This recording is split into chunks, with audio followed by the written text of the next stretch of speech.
the roads so the roads are safer for Americans and Canadians, and put crude through a pipeline.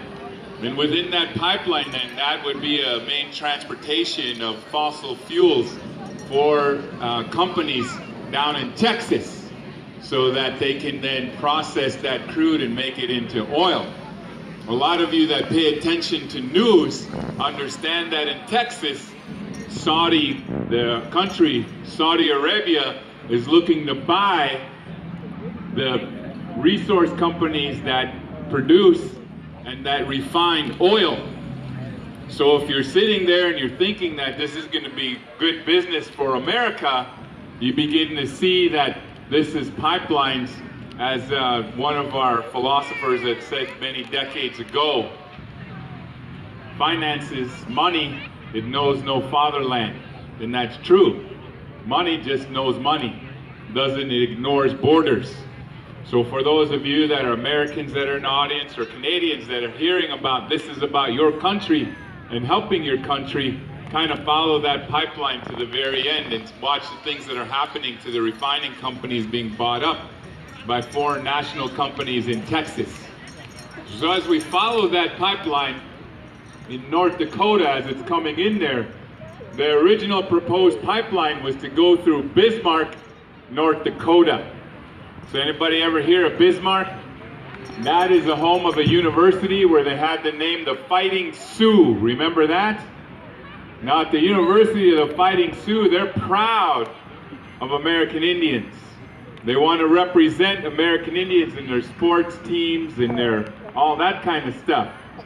Well, the good people of Bismarck, who are so proud of the Fighting Sioux, decided that they wanted nothing to do with this pipeline.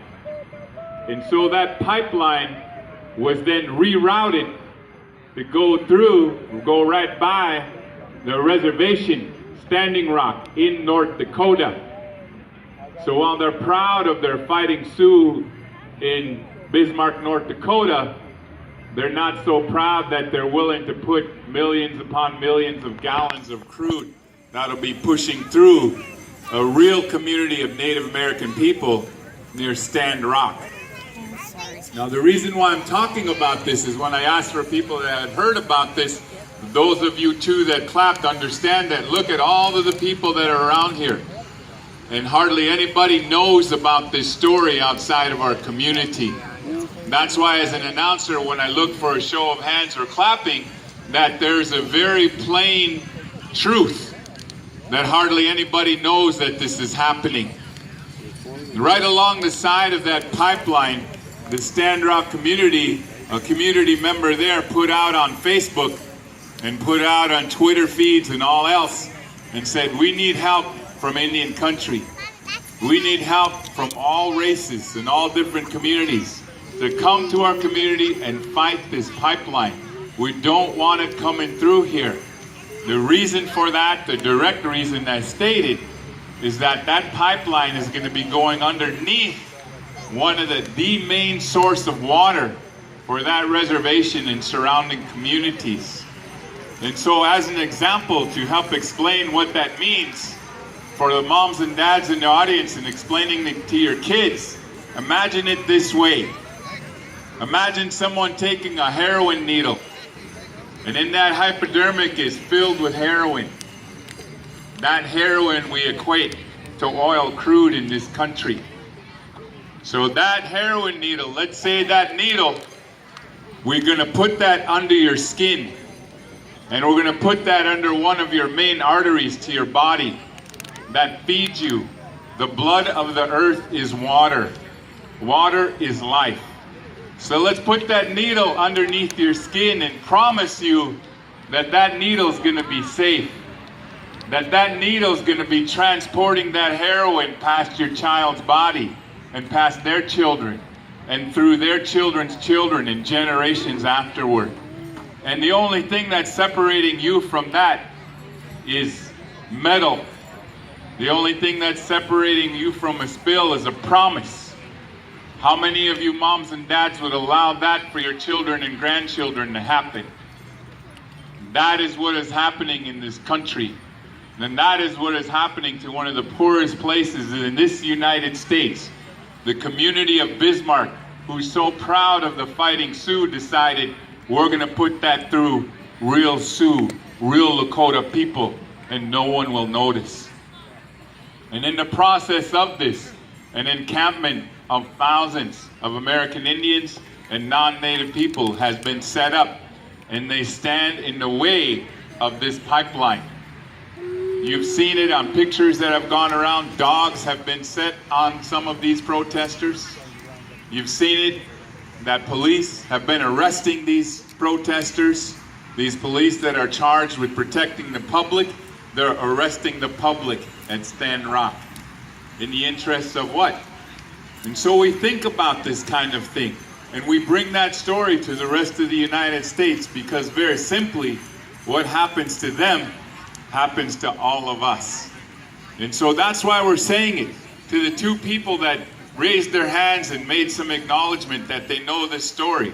Then the voice goes out to all and each and every one of you that we're going to be doing a dance here. In that middle of the area here, there's a blanket. And on that blanket, we're going to ask people to bring $1 or $2, whatever it might be.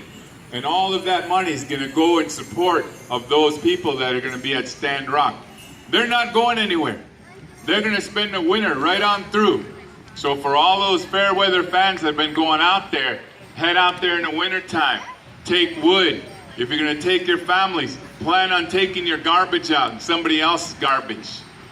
Believe me, what's happening at Stand Rock, this is not Burning Man, brother. That's not a Burning Man place. It's a real place where real men and real women are taking a stand in the midst of a place that's very sacred and important to them. If you wonder about it, then all you got to do is look it up, and you can see that that same oil company just bought up some sacred lands and burial sites of those same native people.